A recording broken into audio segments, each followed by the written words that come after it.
Well, we need to first of all get control of the runaway debt and deficit. That's the first thing. Unfortunately, this past couple of weeks, on September 30th, the fiscal year ended without this Congress, this U.S. House of Representatives, for the first time since the Budget Act of '74 was passed. They recessed without passing a budget. We are now operating in a new fiscal year, which has a blank check, basically, on the taxpayer's dime. That is being checks are being written upon. And I think that's the wrong approach. The first thing we need to do, let's get control of our spending and our debt. Second thing we need to do is have a fundamental understanding that it's the private sector that's going to lead us out of the recession. It's not government. It's not more spending. It simply hasn't worked. It doesn't work in other economies around the world. It hasn't worked in other economies around the world. And if I might just put an historical perspective on this for perhaps your readers, 1987 was the final year that I worked for Congressman Joe Skeen on the House Appropriations Committee staff, and for the first time in the history of our republic, we thought it was a little much, but for the first time in the history of our republic, a $1 trillion budget was passed. That was 23 short years ago.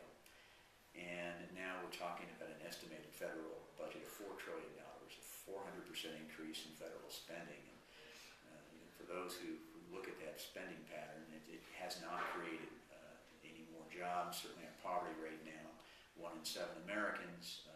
The debt that we all owe as individuals, $44,000 per man, woman, and child. That's just simply unsustainable. So that's what we need to do. This is a subject I feel very passionate about. It's one where I think I exercise a sense of my own independence, and if I might digress a little bit, because this is a very complex emotional subject, and I've tried to, and I apologize if I start digressing or expanding on it too much, but it is an important issue for me. First, let me start with my background. I was born and raised in Las Cruces. My family is one of those families that go back since 1598 here in New Mexico, and my wife's family can say the same thing. My grandmother had a farm in a little community called Bracito, and I spent some time there, and my parents moved to Cruces, and Bracito is very close to the Mexican border. When I was a junior at the School of Foreign Service at Georgetown, in the summer of 1980, spent the whole summer traveling throughout northern Mexico, writing a project on immigration, a report on immigration that wound up being a 300-page report thereabouts. And I was looking at immigration through the eyes of the Mexican citizen who was looking to come to the United States. 1986 was right in the middle of that as a senior staffer on the House Appropriations Committee staff, and they were debating the Immigration Reform and Control Act, otherwise known as Simpson-Mazzoli, and finally handled that issue for Intel, and I've always stayed on top of it. Let me state the proposition with that background, that unlike in 1980, where most Americans viewed immigration primarily as a labor issue and looked at it through that prism, I believe that immigration today has to be viewed from a national security prism in light of the burgeoning drug violence along the Mexican border, primarily.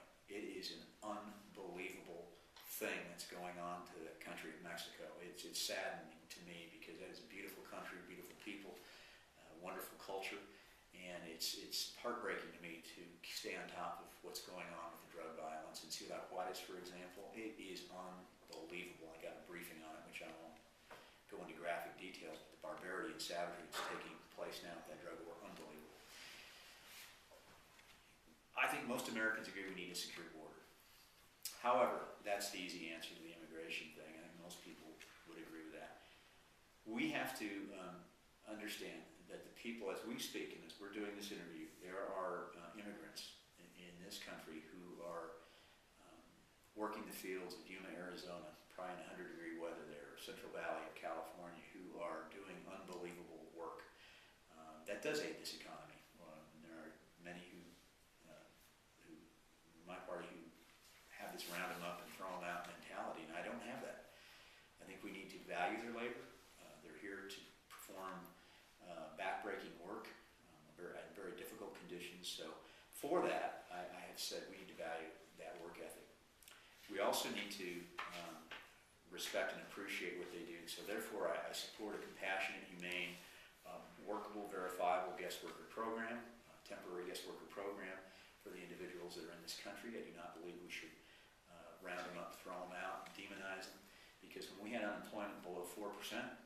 we wanted these people in our country. We're begging for more labor. And now all of a sudden it happens, always happens when unemployment rates go up in difficult economic times, the immigrants get demonized.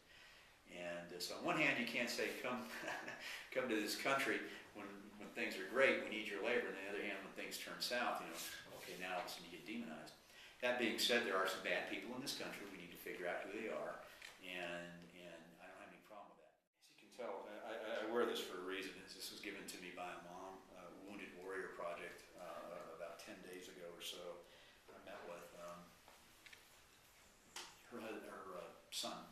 She works for the Wounded Warrior Project. Her son was killed in Afghanistan.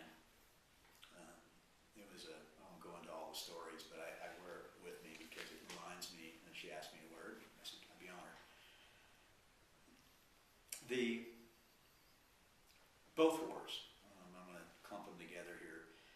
Really, I'm not sure we have identified two things. Number one, the direct reason why we're there. In other words, a mission. And closely related to that, I'm not sure we've articulated a very good exit strategy. Let me address the first issue first. I mean, I've heard different things. And this is a bipartisan problem, both from the prior administration and this one. Are we there to hunt down Taliban and Al-Qaeda? Are we there to nation build? Are we there to create stable government in Afghanistan in particular? Are we there to spread democracy? I've heard all those things said. And quite frankly, unless we're there for that first reason, is to hunt down and prosecute a war against terrorists, I'm not sure we're there for the right reasons. And we have to make that decision as a country in a bipartisan manner as soon as possible. I do read reports. I talk to parents. I've talked to veterans who've come back, and even they are confused about what the mission may or may not be. I still believe that we need to give our fighting men and women every opportunity to win this war, at least the one in Afghanistan. If we don't do that, let's bring them home. We've got a short time period, in my opinion, a short time horizon to provide that. But if we can't identify a strict mission and an exit strategy, then it's time to bring them home.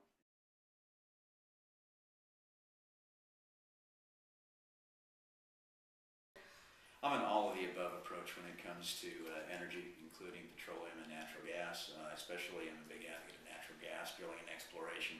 If you could drill for more natural gas, certainly onshore, I think the reliance on federal offshore drilling might be reduced. But I'm fine with federal oversight, obviously, on offshore drilling.